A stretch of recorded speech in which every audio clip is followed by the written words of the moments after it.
Tenga la bondad de buscar en su Biblia el libro de Nehemías capítulo 4. En un momento leeremos algunos versículos, pero deseo que vea la parte final del verso 6, porque el pueblo tuvo ánimo para trabajar. Permítame enfatizar algo muy importante. Cualquier trabajo que hagamos para Dios siempre tendrá que enfrentar la oposición de Satanás. Cuando los hijos de Dios dicen, levantémonos y construyamos, Satanás y sus demonios dicen, levantémonos y detengámoslos. Y en el libro de Nehemías tenemos un claro ejemplo de cómo el diablo trató de oponerse a la obra de Dios, poniendo en ridículo a Nehemías y a su gente. No se olvide que el ridículo es una herramienta diabólica, pero Satanás tiene otras herramientas, otros métodos para oponerse al trabajo de Dios. Por eso hoy quiero hablar de cómo enfrentar el desánimo. Bien, veamos Nehemías 4, los versos del 7 al 10.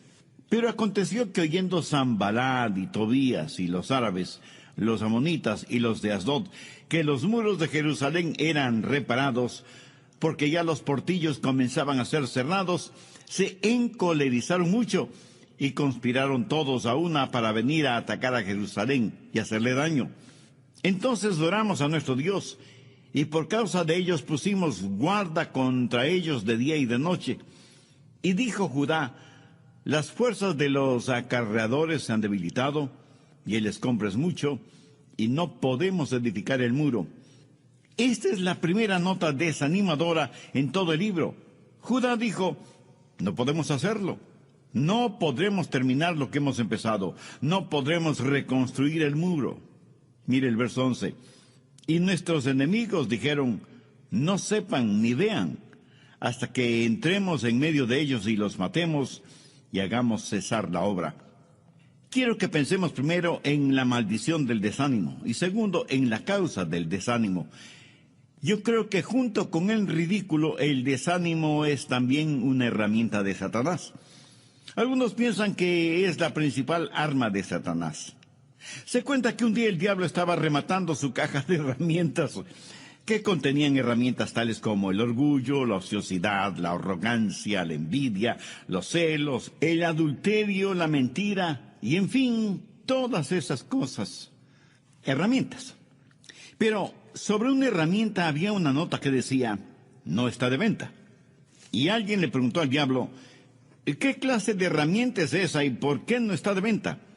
Y el diablo le contestó, pues porque no puedo darme el lujo de vender esta herramienta. Es la más importante para mí. Y se llama desánimo. Y le preguntaron nuevamente, ¿y por qué es tan importante?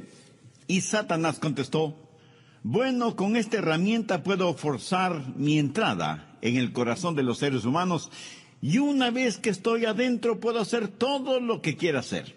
Por eso el desánimo es mi herramienta principal.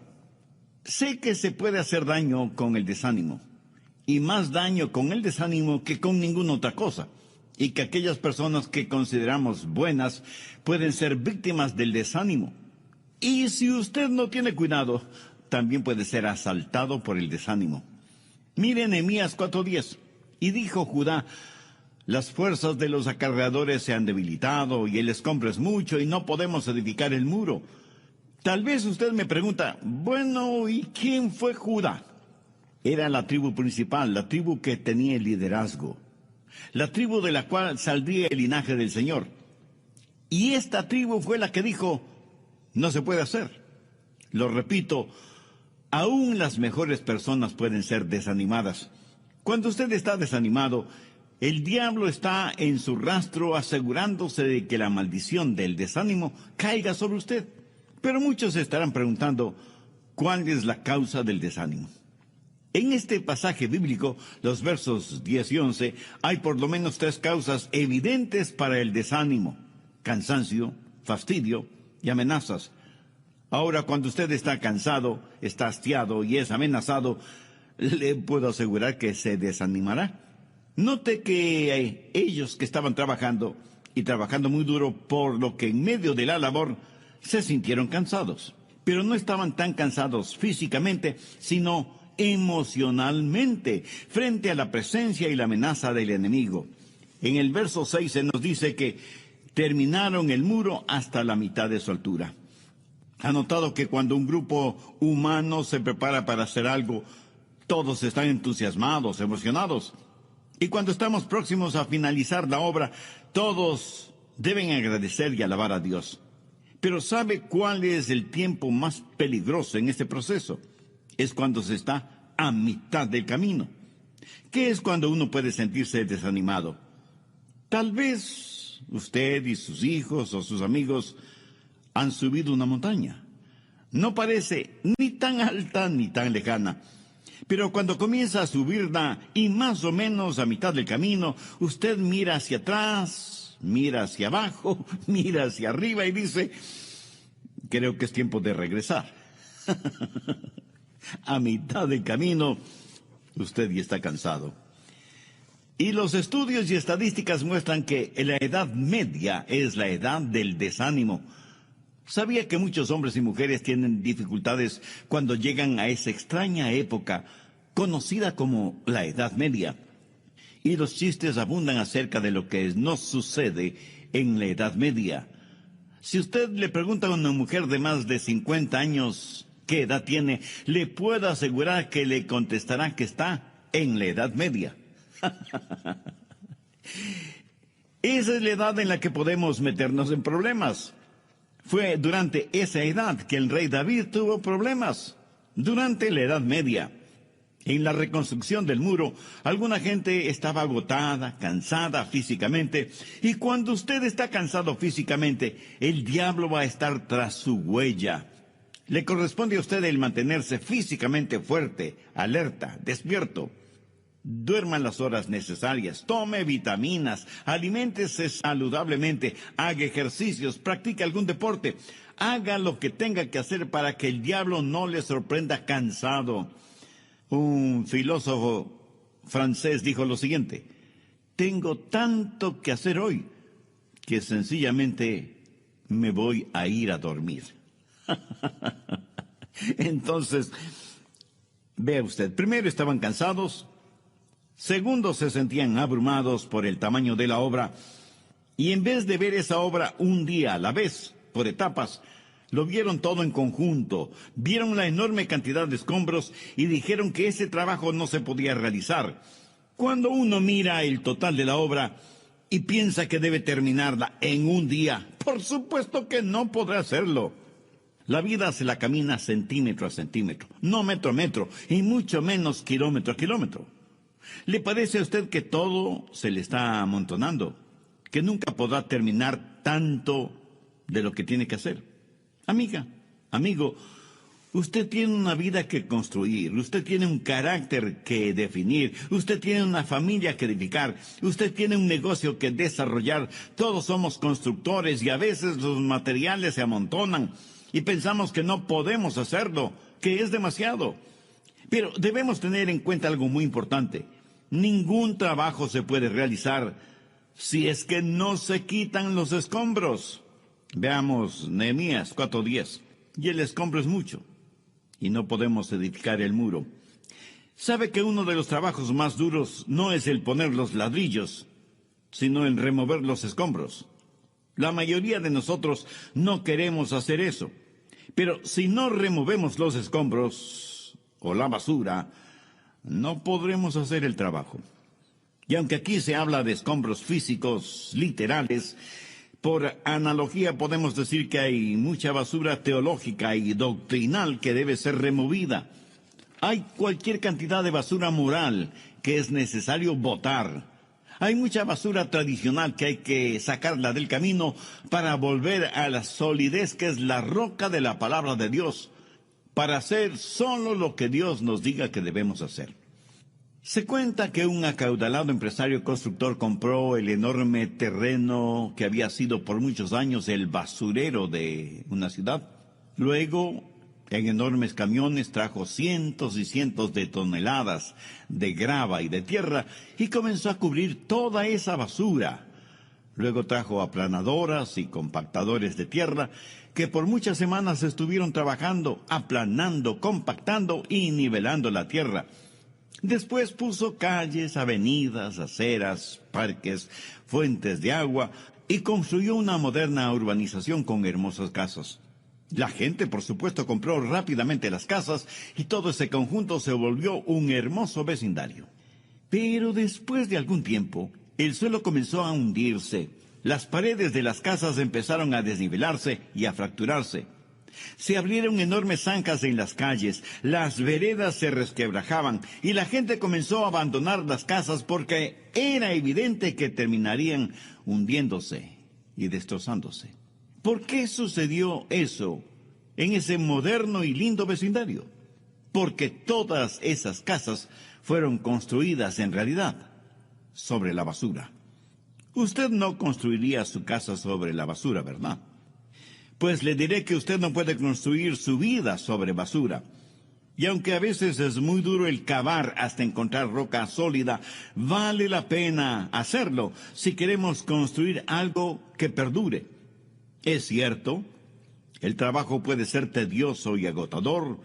No faltará la tentación de buscar atajos, de usar materiales más baratos, de no seguir los códigos de seguridad. Amigo, escúcheme. No hay manera fácil de servir a Dios. Nehemías y su gente se desanimaron, primero porque estaban cansados, segundo porque les agobiaba la obra en sí mismo y tercero porque se pusieron nerviosos con la presencia del enemigo y en medio de estas circunstancias el diablo se hizo presente. ¿En qué forma? Bueno, hubo una conspiración contra la gente de Dios. Y Satanás utilizó muy bien a ciertas personas para ese propósito. Les dijeron a los judíos que estaban construyendo, ustedes no saben cuándo vendremos para aniquilarlos. A lo mejor de día, a lo mejor de noche. Pero vendremos de sorpresa cuando menos nos esperen y les atacaremos y les mataremos. Como si el cansancio y el abatimiento no hubieran sido suficientes, sus enemigos se encargaron de darles más problemas. Satanás es la clase de enemigo que, si le ve a usted hundiéndose en arena movediza, no tratará de ayudarle a salir de ella, sino que más bien le empujará más, para que se hunda más rápido. Él sabe cuando usted está en dificultades, cuando está físicamente débil, cuando está emocionalmente abatido y cuando está espiritualmente apagado.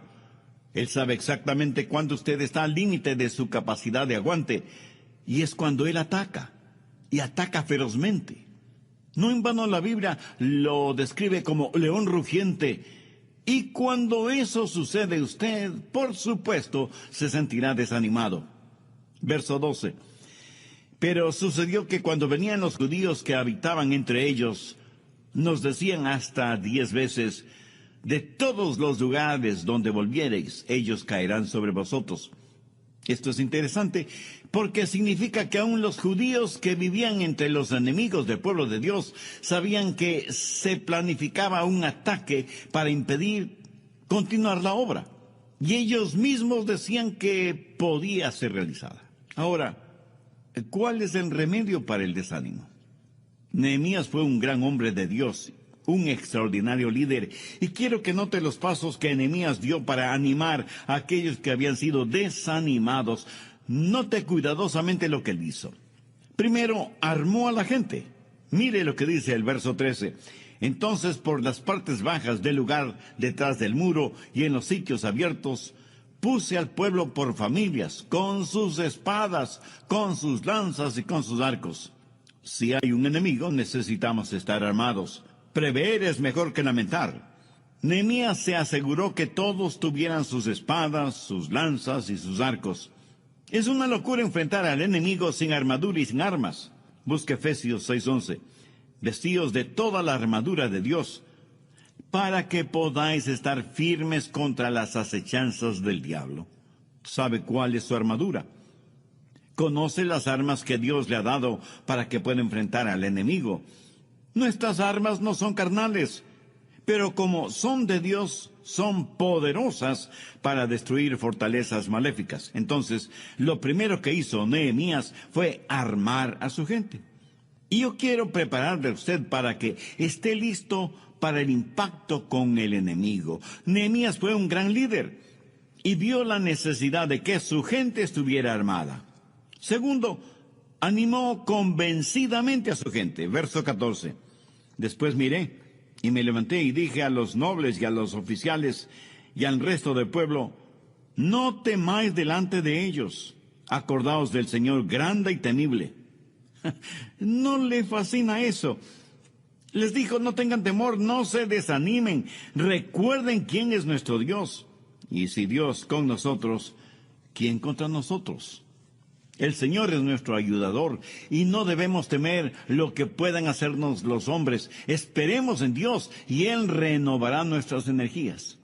Amiga, amigo, ¿está usted desanimado, cansado, temeroso, abatido? Piense en el Señor. Y si no sabe por qué se siente así, permítame sugerirle una posible causa. Ha dejado de mirar y de confiar en el Señor. Piénselo. ¿Ha contemplado el rostro del Señor últimamente? ¿Sabe lo que es ver a Jesús en medio de la tormenta? ¿Sabe lo que Nehemías le diría en esos momentos? Acuérdate del Señor, contempla su rostro. Quiero que sepa que Jesús sigue manejando el timón y no hay pánico en el cielo, solo planes. Y lo que quiera que hagamos como miembros de una iglesia, siempre debemos recordar a Dios. Aquí bien vale la pena citar las palabras de Pablo en Romanos 8:13. Si Dios por nosotros, ¿quién contra nosotros? Entonces, ¿qué hizo Nehemías? Armó a su gente y les infundió ánimo y valor. Veamos ahora la segunda parte del verso 14. Y pelead por vuestros hermanos, por vuestros hijos y por vuestras hijas, por vuestras mujeres y por vuestras casas. Nehemías sabía tocar el corazón de su gente y animarles para la labor, y ayudándoles a ver la importancia de la misma. No estaban simplemente reconstruyendo un muro o reparando puertas, estaban reconstruyendo y peleando por algo que les era sumamente querido: el hogar, la familia, la comunidad. ¿Qué hace usted por su familia, por su hogar, por usted mismo? No podrá hacer nada de valor eterno por nadie si no tiene a Cristo en su corazón. Desde el programa anterior estamos estudiando la vida de Nehemías para saber cuál es el remedio para el desánimo. Nehemías dio pasos muy concretos al respecto. Primero, armó a su gente dándoles espadas, lanzas y arcos, a más de las herramientas que tenían para el trabajo que iban a realizar. Segundo, animó convencidamente a los judíos que le iban a ayudar en la reconstrucción del muro y de las puertas de Jerusalén. Escúcheme, en nuestros países, a nosotros los cristianos, no nos queda mucho tiempo de libertad para testificar, para obrar, para marcar la diferencia. Es poco menos que increíble lo que autoridades liberales y ateas están haciendo para irnos quitando poco a poco nuestras libertades religiosas. Y cuando reconstruimos los deteriorados muros de la moral, de la ética, del sentido común, no solo estamos reconstruyendo muros, estamos reconstruyendo vidas, familias, hogares. Y algunos me dirán: Pastor Rogers, no es nada emocionante el construir paredes y no es nada fácil el levantar fondos para construir algo. ¿Sabe? Estoy totalmente de acuerdo con usted, pero permítame decirle algo muy personal. Cuando construyo algo, yo no estoy pensando en mí. Estoy pensando en mi familia, mi esposa, mis hijos, mis nietos. Estoy pensando en los innumerables hermanos y hermanas que tengo en Cristo. Estoy pensando en mis vecinos, de manera especial aquellos que todavía no conocen al Señor Jesucristo como Salvador personal. En otras palabras, estoy pensando siempre en mi prójimo, porque considero que como cristianos estamos en el negocio de representar a Cristo para que transforme vidas. Y creo que eso es lo que Nehemías está diciendo. Miren más allá de los muros, de las puertas. Miren el propósito de la obra. Tenemos un trabajo que hacer. Y no estoy hablando de ladrillos y cemento. Estoy hablando de personas de carne y hueso. Nehemías animó a su gente. Y oro para que yo, este mismo momento, esté animando a muchos de ustedes. ¿Se puede imaginar lo que sucedería si todos los cristianos en todas partes del mundo se animaran, se entusiasmaran, vieran la labor que tiene que ser realizada y se decidieran a ocupar el lugar que les corresponde en la labor que hay que hacer, los resultados serían increíblemente sorprendentes. El filósofo cristiano C.S. Lewis escribió una de las más conmovedoras cosas que he leído. Él dijo: el amar verdaderamente es ser vulnerable. Ame y con seguridad su corazón será estrujado y quebrantado. Si usted quiere mantener su corazón intacto, no se lo dé a nadie, ni siquiera a su mascota. Envuélvalo cuidadosamente con sus pasatiempos y pequeños lujos. Evite cualquier complicación y póngalo bajo llave en el ataúd de su egoísmo. Pero en ese ataúd seguro, oscuro, carente de aire puro, su corazón cambiará. No se romperá, se volverá irrompible, intangible e irredimible. Aparte del cielo, el único lugar en donde usted estará perfectamente seguro de los peligros del amor es el infierno. Punzantemente doloroso párrafo, ¿no le parece? Pero piensa en eso. Hay miles de personas que no quieren involucrarse en nada. No quieren correr ningún riesgo. Quieren vivir para sí mismas, como si Cristo nunca hubiera venido o existido. O peor aún, como si Cristo nunca hubiera sacrificado su propia vida. Pero Nehemías prácticamente les dice a los suyos: piensen en los demás. Corran el riesgo de amar. No guarden su corazón en un pequeño y seguro ataúd, aunque lo adornen con lujos y placeres. Y aunque cuesta el amar, amar es algo que siempre vale la pena. ¿Qué más hizo Nehemías? Bien, veamos el verso 15. Y cuando oyeron nuestros enemigos lo que habíamos entendido, y que Dios había desbaratado el consejo de ellos, nos volvimos todos al muro, cada uno a su tarea. ¿No se alegra usted de tener un libro que le dice qué es lo que el enemigo está haciendo? Lo interesante es que el enemigo sabe que nosotros sabemos lo que él trama. ¿Y qué es lo que Nehemías hizo? ¿Qué es lo que Nehemías dijo? Nos volvimos todos al muro, cada uno a su tarea. ¿Usted sabe cuál es uno de los remedios para el desánimo? El trabajo. Así de simple y sencillo, el trabajo. No espere hasta que sienta que quiere hacer lo que debe hacer. Usted no puede esperar a sentir algo para hacer el trabajo de Dios. Haga el trabajo de Dios y entonces sentirá algo.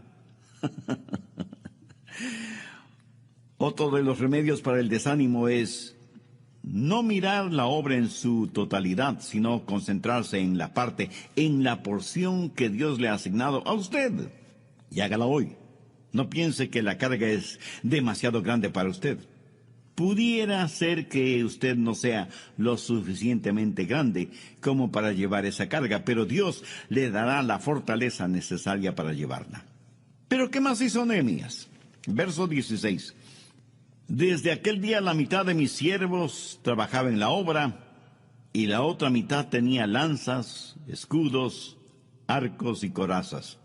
En otras palabras, tenían sus herramientas de trabajo en una mano y en la otra sus armas para la batalla, construyendo y batallando al mismo tiempo. Y así debe ser una genuina iglesia del Señor. Tristemente hay iglesias que tienen temor de hablar contra el pecado, contra lo malévolo, contra las perversiones y abominaciones de cualquier tipo. No quieren herir los sentimientos de nadie, y tratando de complacer a todos, terminan complaciendo al diablo más que a Dios. Otras iglesias, en cambio, pelean y atacan a todos y a todo. Son extremistas y fanáticas, y aunque sea una cosa buena, cuando se la lleva a extremos de fanatismo, se vuelve totalmente mala. En la iglesia debe haber balance, construyendo y batallando, la espada en una mano y la herramienta de trabajo en la otra. Si usted es miembro de alguna iglesia, oro que no sea una congregación negativa o extremista. Pero también oro para que no sea una iglesia acomodaticia, tratando de complacer a todos menos a Dios. Oro para que usted tenga una iglesia en donde se predique y se enseñe todo el consejo de Dios, o sea, lo que las Escrituras dicen y enseñan, y no lo que los hombres, por intereses personales, que generalmente son financieros, enseñan y predican. ¿Cuál es otra forma de curar el desánimo? Veamos el verso 19. Y dije a los nobles y a los oficiales y al resto del pueblo, la obra es grande y extensa, y nosotros estamos apartados en el muro, lejos unos de otros. Ahora ponga atención al verso 29. En el lugar en donde oyereis el sonido de la trompeta, reuníos allí con nosotros. Nuestro Dios peleará por nosotros. ¿Y cómo es que Dios peleó por ellos? Cuando la gente de Dios se junta y permanece unida, suceden cosas maravillosas. Cuando estamos unidos con un propósito definido y un propósito agradable delante de Dios. En el Salmo 133:1 leemos, mirad cuán bueno y cuán delicioso es habitar los hermanos juntos en armonía. No hay ningún sustituto para ese habitar armoniosamente juntos. Esa es la razón por la cual el escritor de Hebreos dice, no dejando de reuniros como algunos tienen por costumbre, sino exhortándonos.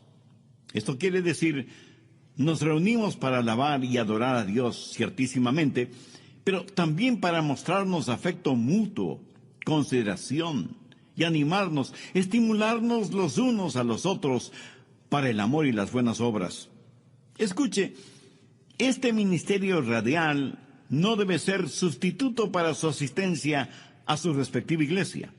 Este ministerio radial es primordialmente para aquellos que por razones físicas, de salud, no pueden ir a sus congregaciones, y para aquellos que no son salvos todavía. Pero nunca lo tome como sustituto o como pretexto para no ir a la iglesia. Y no faltará quien me pregunte, Pastor Rogers, ¿cuál es la diferencia? Yo puedo oír sus mensajes estando en casa. Bien. Por favor, busque Mateo 18, verso 20. Son palabras de Jesús. Porque donde están 2 o 3 reunidos en mi nombre, allí estoy yo en medio de ellos. Hay un sentido de la presencia del Señor cuando nos reunimos como hijos e hijas de Dios, que es diferente a cuando estamos reunidos en casa como familia, y mucho más significativo de lo que experimentamos cuando nos reunimos socialmente. Nehemías sabía esto. Por eso reconoció que durante el trabajo en el muro estaban físicamente separados los unos de los otros. Por eso, al sonido de la trompeta, todos debían reunirse para estar juntos. Hay veces que necesitamos estar juntos para recibir información. Hay veces que necesitamos estar reunidos para recibir palabras de inspiración, de exhortación, de amor. Escuché de un joven que estaba enamorado de una muchacha y le escribió una carta diaria por 2 años. Pensó que esa era una buena manera de cortejarla. Una carta de amor cada día por 2 años. ¿Sabe lo que pasó? Ella terminó casándose con el cartero. Es que no hay sustituto para aquello de estar ahí. No hay sustituto para el contacto personal. ¿Para qué reunirnos? Para exhortarnos los unos a los otros, para animarnos mutuamente cuando estemos desanimados. Y si alguien me pregunta si alguna vez he estado desanimado, debo confesar que algunas veces he estado cansado en el trabajo, pero no del trabajo. Y quiero que entienda bien esto, porque muchas veces podemos cansarnos en el trabajo, pero no cansarnos del trabajo que realizamos. Las dos cosas son totalmente diferentes. En lo personal, cuando estoy cansado en el trabajo y algún miembro de mi familia o alguna persona en la iglesia me dice, Adrián o pastor, estoy orando por usted, eso me anima más de lo que usted se puede imaginar. Y como yo lo entiendo, no creo que es solo una bonita sugerencia o una buena idea aquella de estar juntos, de congregarnos. Yo creo que es un mandamiento, porque es algo que como hijos de Dios debe distinguirnos. ¿Qué más hizo Nehemías? Veamos los versos 21 al 23. Nosotros, pues, trabajábamos en la obra, y la mitad de ellos tenían lanzas desde la subida del alba hasta que salían las estrellas. También dije entonces al pueblo: cada uno con su criado permanezca dentro de Jerusalén, y de noche sirvan de centinela y de día en la obra. Y ni yo, ni mis hermanos, ni mis jóvenes, ni la gente de guardia que me seguía, nos quitamos nuestro vestido. Cada uno se desnudaba solamente para bañarse. ¿Qué significa todo esto? Entre otras cosas, que Nehemías, después de haber dado armas a su gente y haberles animado y desafiado, también les amonestó, les advirtió que tengan cuidado, les dijo que no debían estar deambulando fuera de la muralla una vez que ha caído la noche. ¿Lo ve? Hay un hermoso balance en lo que Nehemías hizo. Hizo lo mismo que hizo Pedro cuando dijo: sed sobrios y velad, porque vuestro adversario el diablo, como león rugiente, anda alrededor buscando a quien devorar. Nehemías les puso sobre aviso, les advirtió acerca del enemigo. Yo sé que el diablo quiere detener la obra de Dios, y él está listo para hacerlo a la menor señal de nuestro desánimo. Me gusta lo que un hombre le dijo a su amigo en relación con cierta responsabilidad: no la dejes, no te calles, no retrocedas hasta que la hayas terminado por completo. Yo creo que ese fue el consejo de Nehemías, no solo para su gente en el Antiguo Testamento, sino también para nosotros en este siglo en el cual vivimos. Seamos sobrios y vigilantes. Mantengamos nuestras rodillas en tierra y nuestra mirada en Jesús y en su palabra. Mantengamos vivo y efectivo el amor entre nosotros. Seamos temerosos del pecado y nunca dejemos de lado la armadura de Dios. No seamos descuidados. No tratemos las cosas de Dios a la ligera o con apatía. Creamos en Dios y a Dios. Y si así lo hacemos como hijos suyos, veremos realizados grandes acontecimientos. La cosa más emocionante de la vida es ser parte de una iglesia cristiana, bíblica, cristocéntrica y neotestamentaria. Una iglesia que tiene una labor y que la ejecuta con una espada en una mano y con una herramienta en la otra. Y por encima de todo esto, la gloria de Dios. ¡Qué poderosa arma es en las manos santas de Dios una iglesia neotestamentaria! Yo no sé de usted, pero en lo que a mí se refiere, yo estoy feliz de estar eslabonado a una causa que vale la pena. Tantas y tantas personas no hacen más que trabajar para ganar el sustento que le permitirá seguir trabajando para seguir ganando el sustento. Es un triste círculo vicioso. Solo Dios puede dar significado y propósito a lo que hacemos, porque lo hacemos como para Dios, no como para los hombres. Ernesto Hemingway fue un extraordinario escritor, ganador del Premio Nobel de Literatura, quien terminó suicidándose. Él escribió una de las más trágicas declaraciones que jamás haya leído, y la voy a citar textualmente. Dijo: la vida no es más que un sucio truco, un corto viaje de la nada hacia la nada. No hay remedio para nada en la vida. El destino del hombre en el universo es como una colonia de hormigas en un tronco que se quema. ¿Cómo contrastan estas palabras con lo que Jesús dijo? Yo he venido para que tengan vida y para que la tengan en abundancia. Amigo, yo no soy una hormiga en un tronco ardiendo. Soy un hijo de Dios, destinado para estar en la gloria. Y que en el trayecto desde aquí hasta allá estoy teniendo un tiempo realmente maravilloso. Es más, yo sería un cristiano aunque no hubiera ni cielo ni infierno, solo por el placer de conocer al Señor Jesucristo en esta vida. Si usted está cansado de sentirse como una hormiga en tronco ardiente, ¿qué tal si le digo que usted es de sangre real, es un hijo de Dios y coheredero con Cristo de todo cuanto existe en el universo? Esto será una realidad en usted si tiene a Cristo en su corazón. Si aún no le conoce como su Salvador personal, no quisiera hacer esa decisión ahora mismo. Yo voy a orar una sencilla oración para que le sirva de guía. Eterno Dios, te doy gracias por este mensaje que he tenido la oportunidad de escuchar. Gracias por abrir mi entendimiento espiritual.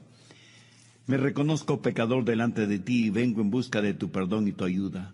Señor Jesús, tú eres el Hijo de Dios que pusiste tu vida como pago por la culpa de mis pecados. Ten la bondad de ser mi Salvador y mi Señor desde este momento. Te recibo en mi corazón.